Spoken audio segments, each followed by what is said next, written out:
dan Bapak Guru Hebat. Kali ini, Ibu Bapak akan melihat sebuah contoh situasi pembelajaran bersama Ibu Derana, guru biologi SMA kelas 10. Karena situasi sedang pandemi, Ibu Derana melakukan pembelajaran menggunakan metode flip learning. Flip learning adalah model pembelajaran di mana sebelum pertemuan daring dengan guru, murid diminta untuk mempelajari materinya terlebih dahulu secara mandiri. Mari kita lihat bagaimana Ibu Derana mengelola pembelajarannya.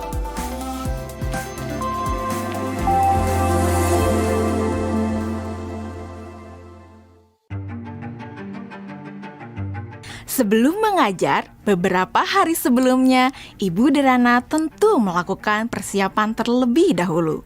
Dalam tahap ini, Ibu Derana benar-benar memastikan bahwa ia memahami tujuan pembelajaran yang ia ingin murid-muridnya capai.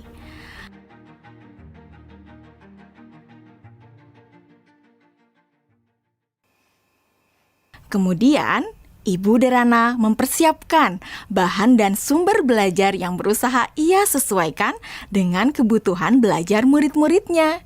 Ia menyiapkan beberapa buku, salinan artikel koran, video-video yang semuanya berkaitan dengan materi yang akan dipelajari murid-muridnya. Semua bahan belajar tersebut ia letakkan di Google Drive dan nantinya akan dapat diakses oleh murid-muridnya melalui Google Classroom.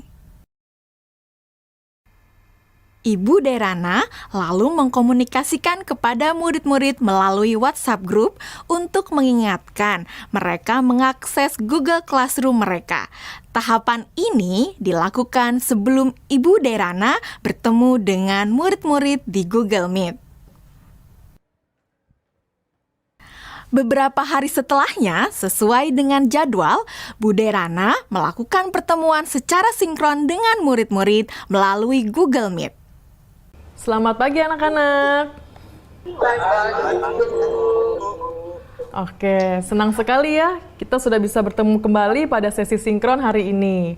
Sebelumnya, Ibu mau terima kasih ya sama kalian karena kalian sudah belajar secara mandiri dari rumah melalui materi yang Ibu masukkan di Google Classroom.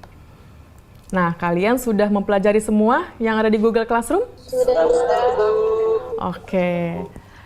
Jadi anak-anak, pada pertemuan sinkron hari ini, kita akan mempelajari lebih dalam lagi mengenai keanekaragaman hayati. Ibu akan sharing beberapa pelajarannya ke kalian ya.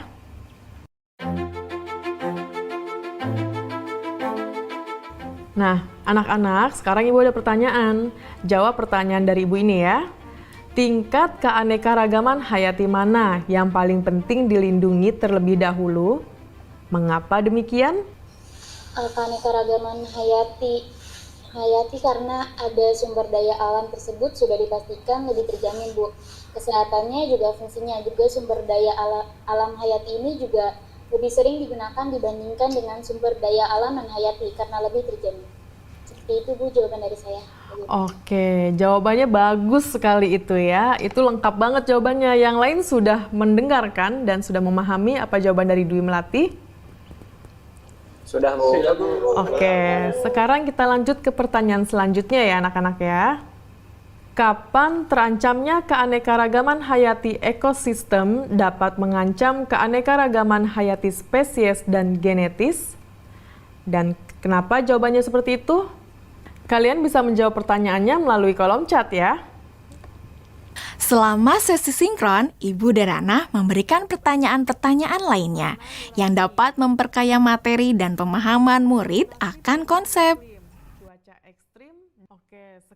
Di akhir pembelajaran, Ibu Derana memberikan murid tantangan untuk menganalisis ancaman pada satu lokasi di wilayah Indonesia yang membawa dampak negatif bagi 3 tingkatan keanekaragaman hayati. Berikut rekomendasi penanganannya. Yusuf, silakan. Tugasnya dibuat dalam bentuk apa, Bu? Apakah boleh dalam bentuk infografis? Oke, ada lagi yang mau ditanyakan? Yang lain ada yang mau bertanya? Nadia. Oke, silakan pertanyaannya apa Nadia? Apakah boleh dalam bentuk poster juga, Bu? Kalian boleh memilih bagaimana cara kalian menunjukkan pemahaman kalian. Bisa melalui video, poster, tulisan, dan sebagainya. Ya Bu, izin bertanya. Ya, Lokasinya yang dipilih gimana ya Bu? Apakah ada ketentuan-ketentuan khusus? oke. Ada lagi yang mau bertanya? Ibu simpan dulu pertanyaannya ya.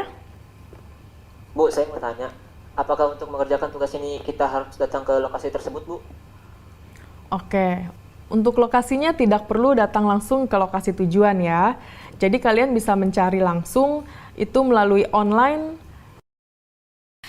Bu Derana melakukan diferensiasi produk dengan membebaskan murid memilih bentuk hasil pekerjaannya atau produk tugasnya sesuai dengan kenyamanan murid.